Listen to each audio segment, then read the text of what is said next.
Hello everyone, this is GravyTrain, your friendly neighborhood GravyTrain, and today I want to share a video that goes over what I consider the current meta. We're going to do this in small stages. So this video I'm going to cover the S tier, or the superior tier, which is the top tier. There are only 3 heroes, and those would be, as you can see on the left there, Agnon, Emily, Valken. So I'm going to go over some of the things that you want to be aware of with these characters, why I consider them to be top tier characters, or the tier that they are as we go forward, some strategies and ideas around each one, and some strategies around ruining each one. So we'll go ahead, since he's kind of down in the middle of the list here for the heroes, and start with Agnon. So Agnon is a construct warrior. Construct means that effectively he's going to be immune to debuffs, which is very beneficial for us. So he can't be frozen or anything else like that. He can't be burning or anything at all. And then being a warrior, that's his class, so he's going to pick up any abilities that key on warrior. And he's a dark hero. So base, his power is going to be approximately like 4,900, something like that. If we take the rune power off of the overall power there, he runs at about 4,900. I have him 6-starred. This is definitely somebody that you want to have 6-starred. So we'll go over some of the stats first. So he is magical. So he's going to take less damage from non-physical attacks. He is living stone. So while normal constructs are not healable, he is healable. So he can be healed normally by any healer, not just Dagrind or the Clockwork Owl, I forget its name. Dark Sky, so flying allies deal extra damage to non-flying allies. This is limited utility because there's only so many flying heroes that are going to be on the meta, but you'll see like Shade will occasionally end up with him. You might get Furno with him, or Iris, or something like that. Those allies will deal extra damage to non-flying enemies. Granite form. So this is one of the things that truly makes Agnon kick-ass. So he starts dungeons in granite form. And what that effectively does, he's not invulnerable, but he takes significantly less damage from attacks until his first turn. And granite form cannot be stolen or copied. He can be knocked out of granite form by a number of different methods. Any sort of purging, Deadeye's Solar Shot will do it, MK's Death Blossom will do it. I think Emily can knock him out, like Koros can knock him out of it. Sometimes also, if he takes enough damage, he'll pop out, but that might actually be more just that he got the buff purged. So it's a very powerful thing, and it has its pluses and its minuses too. So while he is in stone form, he's not going to come out and, for example, follow up an attack by Valken. So you want to bear that in mind when you're putting your heroes together in the order for your roster. But that's a very useful tool, and also when he uses his third ability, he'll jump back to granite form. So that's something to keep in mind as well. He's got flying, so he will take less damage from melee attacks. Unfortunately for him, his biggest enemy doesn't use melee attacks, so... And then stats. So we'll look at the runes. I went with the approach, I took Agnon to an extreme. So I have 2 purple festive runes. They should both be the same, yeah. So it's defense, attack, and starts with +1 energy. So he starts at +2 energy here. And I have a 3rd energy rune, festive rune, to start with energy. This one's attack, skill. So right off the bat, he starts with 3 energy. And the big advantage for that is going to be that he can use all of his abilities round 1. The first ability where he picks you up and drops you is good, but it's nowhere near as good as the subsequent 2 attacks. So all of his abilities are very strong, and having access to all of them round 1 gives you the most options. So that's why I went that route. And then to round him off, I keep him sort of balanced. So for the red rune that I didn't have an energy rune for, attack, defense with some healing. He will heal even if he's in stone form. And a hero rune for defense with some attack and some damage reduction. So all in all, very, very balanced on his abilities, which is reflected in his stats. So you can see here, 9,300 attack, 9,500 defense. He has a little bit of a boost to skill from that 1 energy rune, but it's nothing to write home about. He's got a really good crit chance, but I think most of this is natural. Yeah, it's based on his skill. So his skill actually being boosted a little bit gives him a little bit of boost. Actually, apparently gives him a bunch of boost, because that's 37%. That seems... it's because of the star bonus and the festive rune. Okay. Makes sense. So it's getting 600... yeah, I'm not sure how that math works out. Oh, it ends up being about 1,500. Yeah, okay. So anyhow, yeah, so he's got a good crit. The rest of these abilities don't matter all that much. Agnon does not have an epic. That would be ridiculously overpowered if he did. So his basic attack is just a basic attack. Does 1425 melee damage, whatever. It's nothing to write home about, but it's not terrible.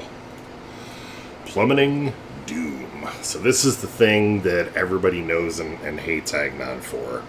Especially anybody running heroes with high defense.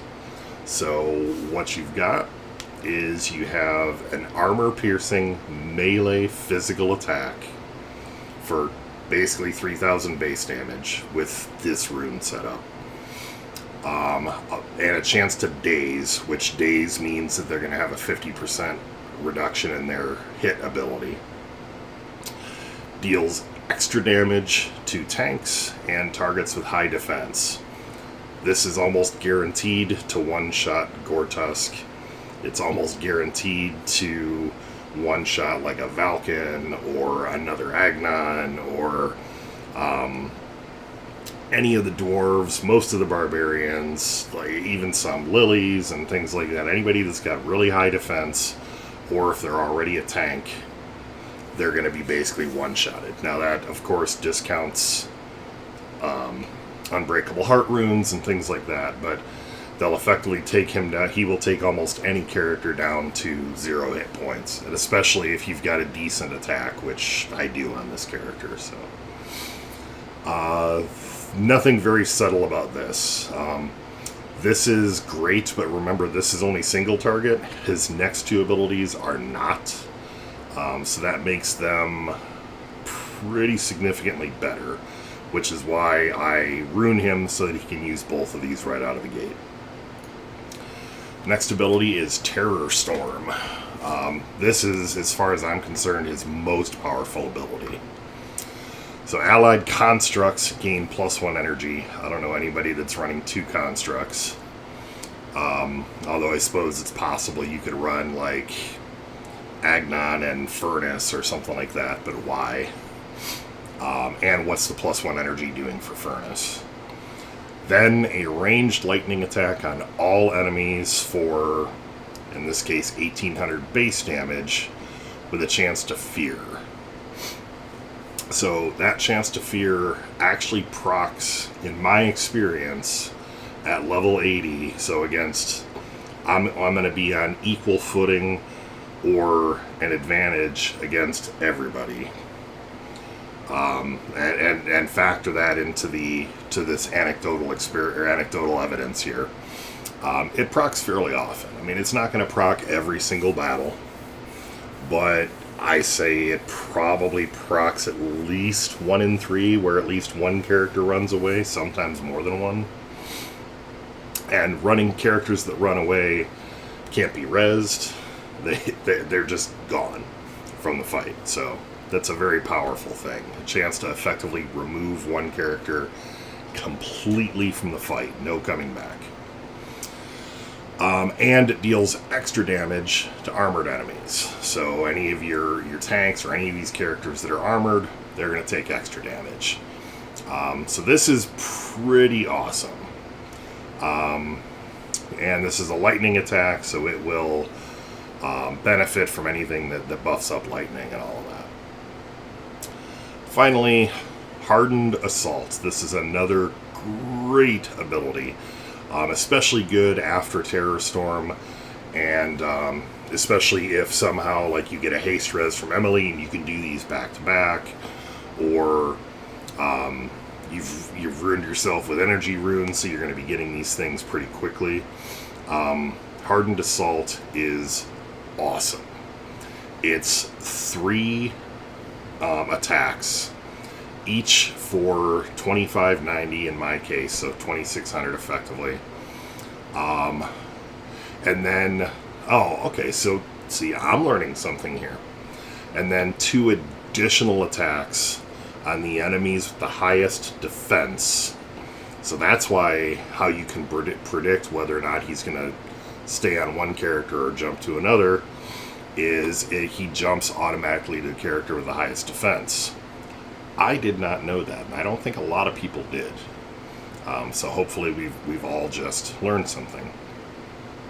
And he does a defense debuff on those enemies that he hits, which is just great.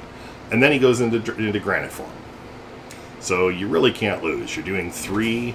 Usually he hits considerably harder than just 2590 on these, or he hits pretty strong. 3 hits, a chance to crit up to 3 times with 42% chance to crit there, and defense debuff. And if he finishes one character, he'll move on to the next. And even against Lord Kronos, he'll attack Lord Kronos in the tower, on the top of the tower, and then Kronos will die because he dies to everything.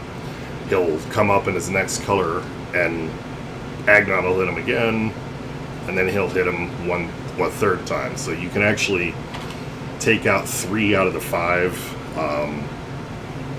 incarnations of Lord Kronos with 1 attack from Agnon. So pretty badass. This is great to attack. Like, this is a great finisher for Valken, for Emily, for other Agnons. The fact that he's going to do 1 very solid attack on one character and then jump to another one, or another one after that, is awesome. Plus, he's doing a defense debuff with this first attack, meaning if that second attack is still on that same target, he's doing it against a lowered defense. So that's pretty badass. So as far as tactics and everything with him, I mean, you want to be very conscious about where he is in your lineup, because you want to decide, and I heavily advocate using characters that generate follow-up attacks. So you're going to see barbarians, you're going to see dwarves, you're going to see Deadeye, sometimes beasts or things like that, except beasts you're only going to trigger them for other beasts. But you're going to see that kind of thing. So you want to be conscious of whether or not he's going to be in stone form at that point. so that he's going to either participate or not, and you have to kind of weigh the benefits of being in stone form versus being able to act freely. So with that in mind, then, like I said, I recommend at least 2 energy runes on him. You can probably, I mean, I do 3, but you can get away with 2 because you're probably going to be doing Terror Storm 9 times out of 10 on that first round. And then you follow it up. The next round, you'll have your Hardened Assault ready, so you can go ahead and follow up with that the next round. Other than that, I really don't use, like I said, the pump or plummeting doom. I don't use it all that often, just because it is single target. The other ones are not single target. So sometimes if I really want to make sure that one character is going to take maximum damage, because let's be honest, anybody that I'm going to use this on is probably still going to end up having Unbreakable Heart. Like dwarves, Emily, things like that. So you're really shooting to get the maximum damage. You're not shooting to finish them off. If you want to make sure you're finishing them off, that's where your Hardened Assault is really going to come into play, because he'll hit once, twice, 3 times and pound right through that Unbreakable Heart. But in general, you can go either you don't have to put a lot of defense onto Agnon because he spends so much time in stone form.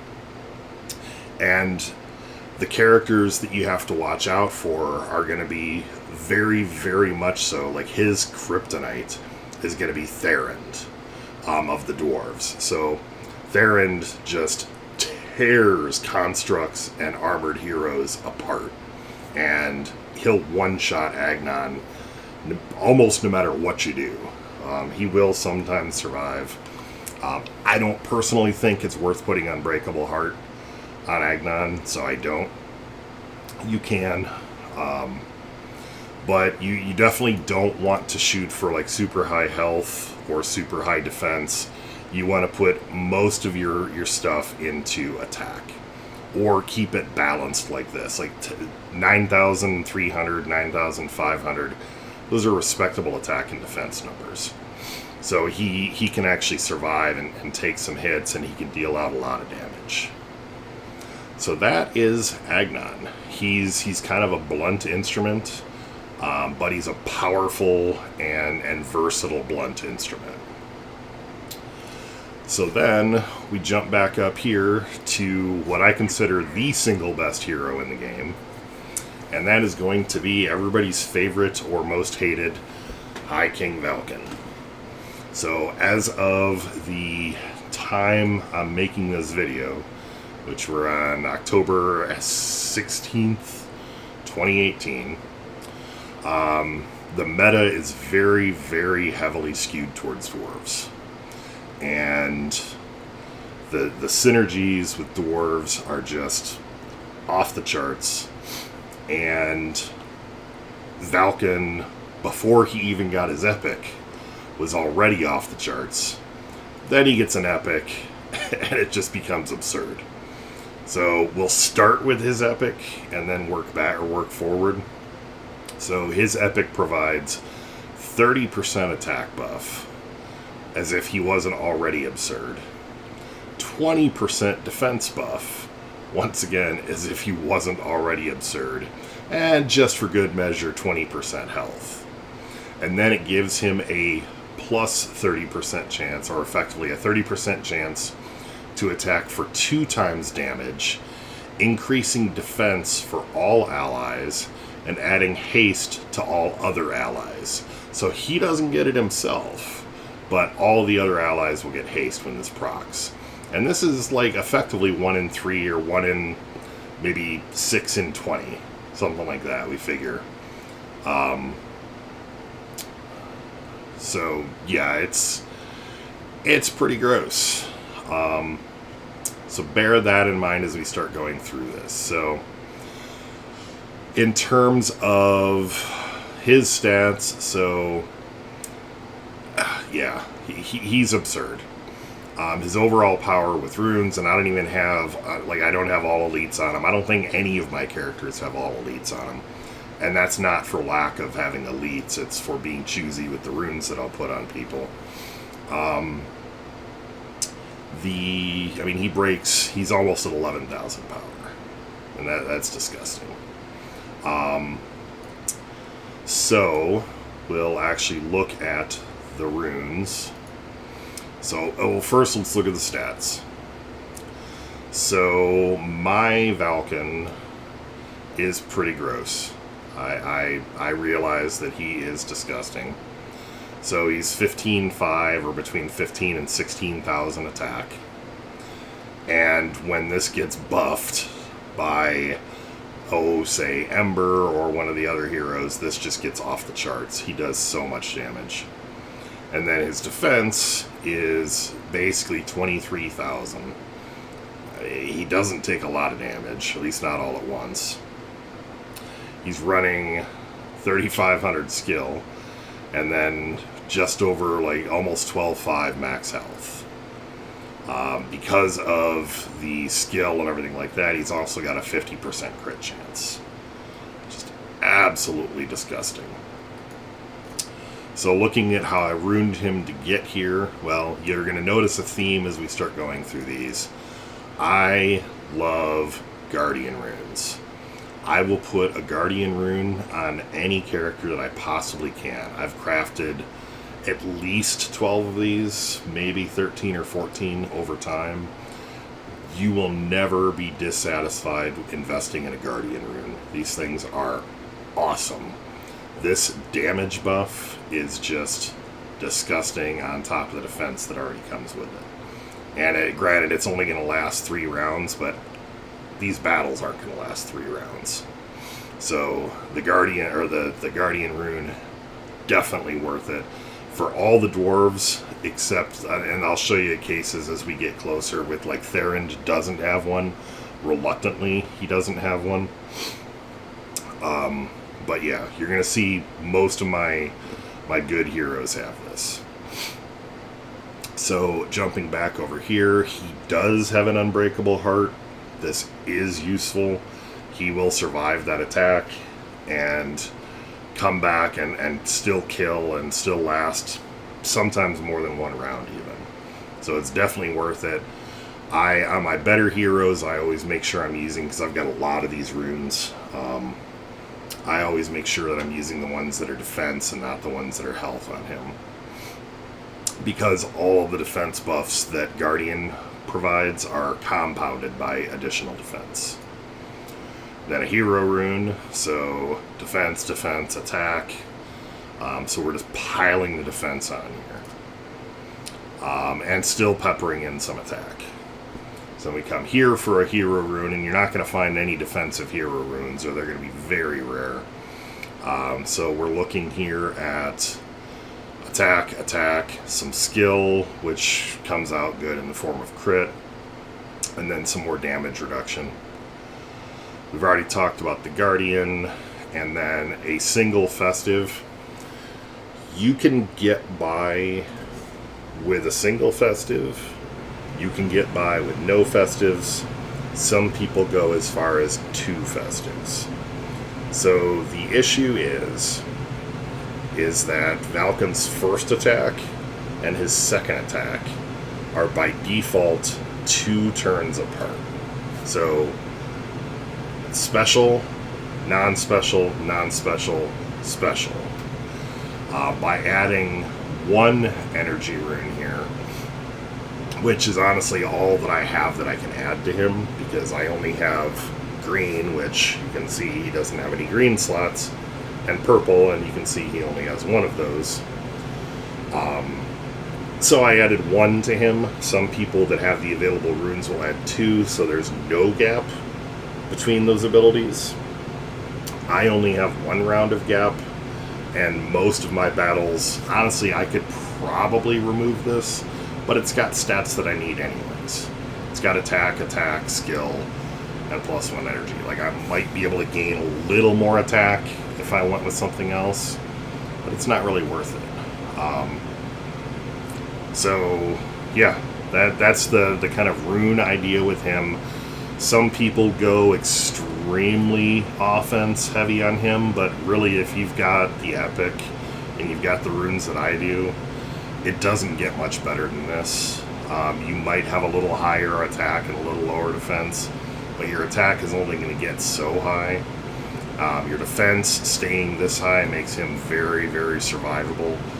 He's very hard to kill. Like, he's not going to get one-shotted by Hagrum or jackhammered and killed by Hagrum, not easily. So, I mean, he's going to be vulnerable to things that ignore armor and things like that, like Therend, but everybody is. Also, with him having a defense that high, he'll pull, if somebody is using Agnon against you, he'll pull Agnon, because he's going to be higher than almost anybody else on the team. If you have a taunt rune, I do not have, all I have are green taunt runes, so once again, I can't put a green taunt rune on him. If I had a red or a purple taunt rune, I would be using it. I would even replace the energy rune with it, because him having taunt would just be disgusting. He'd be at around like 28,000 defense, and it would just be absurd. More absurd. So let's talk about his abilities. So, well, first, yeah, he's a dwarf. We already talked about legendary. Really is only just a family, and then warrior as a class. So he's going to be the same kind of thing as Agnon was in terms of synergies by class. So he gets, like all dwarves do, Dwarven Resolve. Never misses. Enemies cannot dodge, and he deals bonus damage to enemies with a high chance to dodge. So assassins are a non-starter against dwarves. His artillery, Call to War or whatever, will one-shot an entire team of assassins easily. So bear that in mind. And I mean, you can guarantee that he's just going to walk over an Arya or any other rogue that might be dodging, things like that. They don't miss. He is armored, so he takes less damage from physical attacks. He is invulnerable to all debuffs. That is an epic thing about him. He can't be diseased, he can't be burned, he can't be life-linked, he can't be possessed, he can't be, you name it, if it's a debuff, he can't have it. So this is a big, big boon for him. Lead by example. This power is gross. So allies, not dwarves, allies will follow up any attack made by this hero with a basic attack. That does not mean that if he follows somebody else or if he is doing an extra attack that they're going to follow it up. It's if he is acting and making an attack, they will follow it up. All allies that aren't in stone form or crystal form, if they're frozen, any ally that is able to act will follow up an attack. So this works really well with like his the call to war artillery, where he's doing that area of effect artillery battery. You'll be doing damage to everybody, but you can still target and hit, or you can target a specific hero to have all the allies follow up. Epic Dwarven High King, so this ties into his epic and it expands the ability that he already had. Allies gain plus 25% attack and defense, and dwarf allies get double this. This is not an activated, this is a passive. So everybody, I don't think it's on everybody else. I think, or if it was, it would already be factored into his numbers. So I think it's all other allies, but that means that Therend, Dagran, Hagrum, the only three that you should really ever be using in addition to him. Though they get 50% attack and 50% defense. All your other allies still get 25%. Valken is on almost every single team that I have, so it's pretty much a given that I'm going to have that. And we already went over his stats. So last but not least, his abilities. So his basic attack is what you would expect. Plus he's got a 30% chance. This is all tied to his epic, so that we already kind of went over. 2 War. The 2 War is a special ability, and I'm assuming most people at this point know what it is, but 2 War is an attack that has 3 different states. The default state is artillery. So it's a ranged water attack on all enemies for 1500 damage with a chance to freeze. It will not freeze constructs. It will not freeze heroes that are not able to be frozen, like monsters with Igorok, whatever. It won't freeze Emily or people like that. But it really freezes barbarians, beasts, things like that. Lily, that kind of thing. So the damage and type changes with other things. So that's the basic. If you use it unmodified, that's what you get. When you use his second attack, Steel sharpens steel. So he increases allies' attack by 59% and crit by 40%. So it's almost guaranteed crit on most heroes.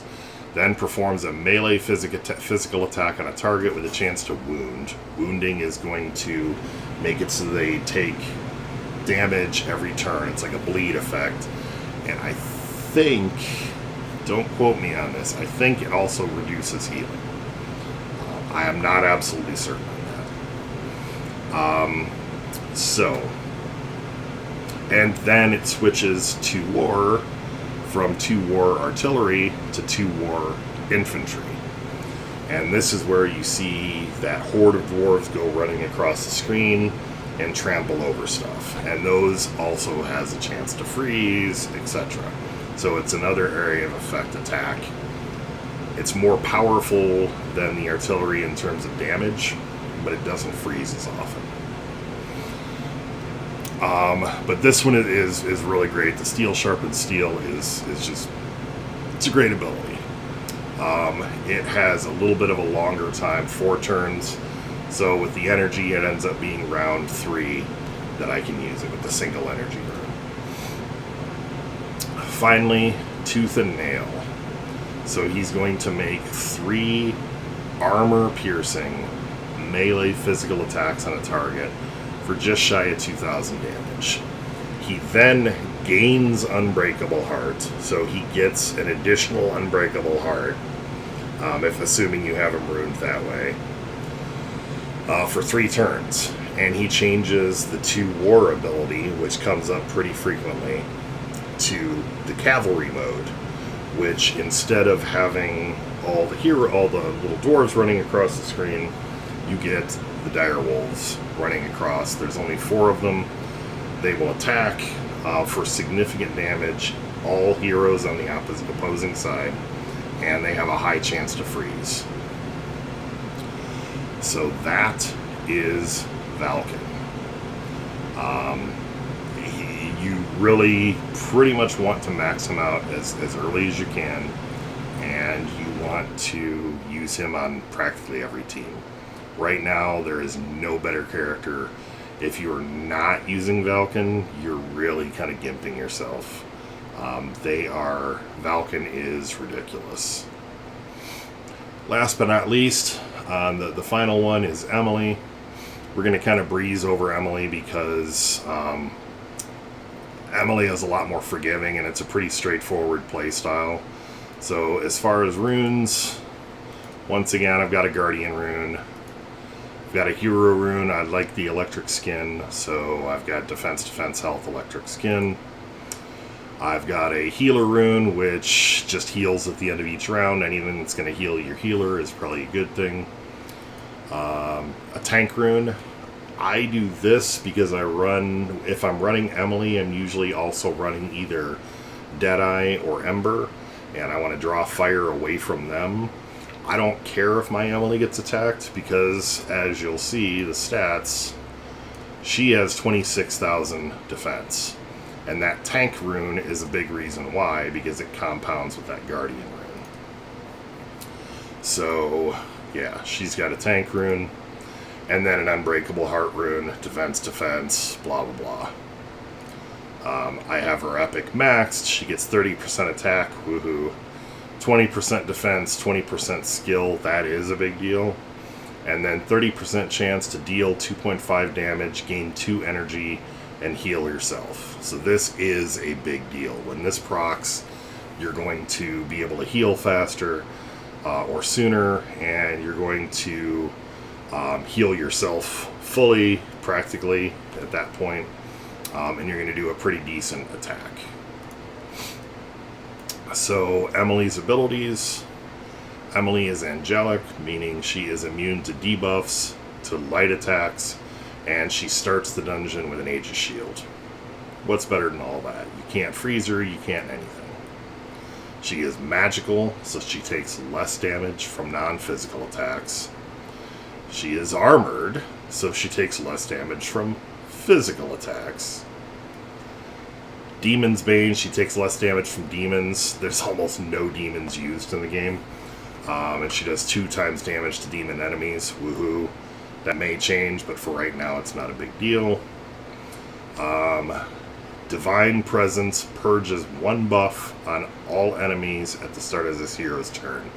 Every turn she buffs or removes a buff off of the enemies, which means she's going to potentially pop Agnon out of stone form. She's going to remove the barbarian's invulnerability buff or whatever. If the buff can be removed, she will remove it. And that's it. I rune her heavily for defense. Attack doesn't matter. Skill is a decent secondary, and health is a decent secondary. But the rest of this stuff really doesn't matter. And abilities, I mean, her basic attack, blah, blah, that's all tied up in the epic. She can res. She has the best res in the game. Well, it's probably a tie. She has probably the most often used variant of the best res in the game. So, Angelic Resurrection heals them effectively at full health. Yeah. And they get haste and 3 energy. So effectively they're gonna res, they're gonna get 2 attacks, and they're gonna have a boost to their energy, which means most of their abilities are gonna be unlocked, if not all of them. The only other one that's even close to this good is Ember. Because she can res multiple people at the same time, potentially, but that's only on limited circumstances, so I still think this one's better. Cleansing Wave recovers 7,000 health split between all allies and cleanses all debuffs on all allies. That means anybody that's frozen, wounded, diseased, burning, any electric, any of those things, gone. This tends to favor the characters that need the health the most, so I've seen like my tanks that are high hit point characters that have taken a bunch of damage will heal up, and then she'll get none of the healing, so it's not an even split. It's more of it fills up the biggest gaps first, but it's still very effective. I mean, that's still a lot of health. And then Divine Justice, melee physical attack for 23-22 base damage with splash damage. So that's a nice thing about this.